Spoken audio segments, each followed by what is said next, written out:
Para sa akin mas madalas nagtitiis ang lalaki kaysa sa babae. Mas normal yun. Mas normal na nagtitiis. Bakit kaya ganun, Frank? Gusto ko yung sinabi mo eh. Pag lalaki, nagtitiis. Go. Siguro Pero kasi pag babae, martir. Siguro pag lalaki, nahihirapan, gumagaling siya, di ba? Ang lalaki, pabor sa kanya pag nahihirapan siya. Kasi nga, Sa bagay. No? tumitibay siya. Alam mo yun, pabor sa kanya yun eh. Pabor yun eh. Sa Pampahasa babae, yun eh. nadadamage. Ang babae mas fragile eh. Or pwede ring tol na sanay din tayo lagi sa Mahirapan, ganun, sa magtiis-tiis, 'di ba? Hindi katulad pag si babae, kunyari, konting mali lang nito ni lalaki, pwedeng kunyari aalis na si babae dahil hindi na siya nabibigyan ng enough attention ni lalaki. Aalis na si babae. Pero si lalaki nga kahit hindi siya ganun nabibigyan ng attention nung magi-stay pa rin yung lalaki. Kaya doon ko nasasabi na mas matindi ang love nung lalaki. Tsaka mate, kadalasan 'di ba, lahat ng babae mas lagi nilang nakikita yung mali kaysa sa tama ng lalaki. Totoo. 'Di ba? Tayo hinahanapan natin ng Na tama, yung diba? babae. Doon lagi tayo Kahit puro mali na talaga sila, Yeah. no? Oh. Sila naman, kahit tama na ng tama yung ginagawa natin, hindi mali. Hahanap pa rin sila ng mali. 'Di ba? Kunyari, normal na lalaki. Mas mabait nga yung gender natin, mate. Yeah. Sinasabi ko sa'yo. Yun.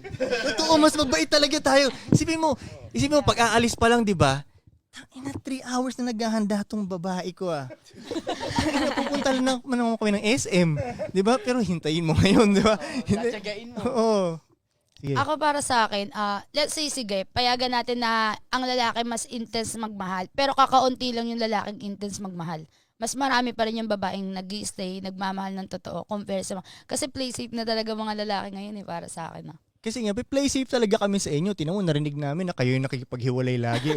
Kaya wait lang. Di ba? Parang ayun na Kasi mag-relationship. Kami tanongin mo kung sino yung iniwan namin o kung ilan versus Oo dun nga. sa... Oo. Sige nga. Ilan ba talaga ang iniwang babae namin? Exactly. Kung pagdating sa relationshipan, Ayun nga. Di ba? Sa mga ex ko, ako nga iniwan lahat. O, di ba, tol? Sa mga babae natin, silang umalis di ba?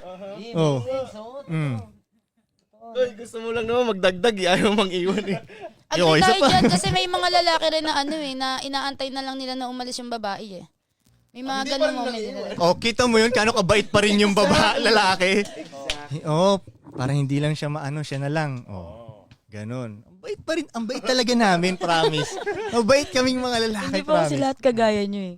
Oo, Hindi, yun actually, Hindi po lahat wait. Hindi ako agree dyan. Mas marami ang lalaki na magi-stay sa inyo. Oo nga po, nag-i-stay. Iniiwan nyo lang sila. Paano po kasi pag valid yung reason? Tulad ng Pag-iwan. Hindi, kasi, cheating. hindi naman cheating kasi yung last ex ko nananakit siya physically. Oh. Kailangan nang mag-stay ako doon. Gano'n ka katagal nag-stay doon? 4 years po. Ilang beses, anong year siya nananakit? Parang bigla lang kasi lasing daw siya. Parang Kaya nga. mga 2 years ata. 2 years, Or 3 tapos years nag-stay ka, no? Opo. Diba dati umalis ka na nun? Umalis na po ako nung sinigawan niya ako nung huli. Parang Pero umabot pa ng 4 years. umabot pa po. Oh, Kasi diba? Ba't di di po ka kasi umalis? parang kasi po gusto po ng magulang niya na kami na eh. Okay, so. Tapos parang pinipilit ko pa yun. Sabi ko, sige, baka magbabago pa. Baka di na mauulit. Baka nabigla lang ganun. Mm. Pero naulit pa ulit eh. Psst, ayoko na. Tama na pala. Kailangan na mag-stay pa ako Ilang doon. beses ka niya sinaktan? 2 po. Tapos yung pangalawa, umalis ka na. Opo. Dahil nung una pa lang, umalis ka na. Tingin Kasi ko, wala namang reason eh. Para That's the manakit. reason why, no? Kung Oo. bakit nang iiwan talaga Opo, ang kaya babae. parang ngayon Kasi po, valid hirap- naman yung Opo. reason. Ano? Valid yung reason ng mga babae kung bakit din minsan umaalis sila sa relationship sa lalaki. Opo. Pero sa totoo lang, kami nga, mas marami kaming valid na reason sana para iwan kayo, pero hindi kami maalis. Ayun Eh. Hindi po natural na nature kasi Sa ng totoo babae lang yun eh. hindi namin kayo ganun kagusto. Like, yung mga pinagsasabi nyo, hindi ganun ka-interesting sa amin. Mas gusto pa nga namin kausap yung mga boys namin eh. Pagdating sa hangout din, mas masaya kapag kasama yung dogs, di ba, tol? O, di ba? Pero, love namin kayo eh. Kung kami maghahanap ng mali sa inyo, eh gago, umpisa pa lang, break na. Di ba? Nakikita mo, umpisa pa lang, break na talaga. Kaso nga, yung gender namin, tinatry namin hanapin yung angel sa inyo. Yung, ganun, dahil mabait nga kami.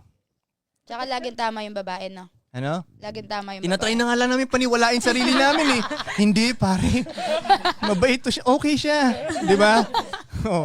Kaya rin sa 7 days nyo kaming inaway, pero yung pang 8th day, naging angel kayo. Okay yun. Okay na kami. Restart na. Di ba? Babae, tatatak yun, no? Pag babae, hindi ganun, san. Alam ko kung bakit. Ano? Male nga eh. Ano? Mali. Mali.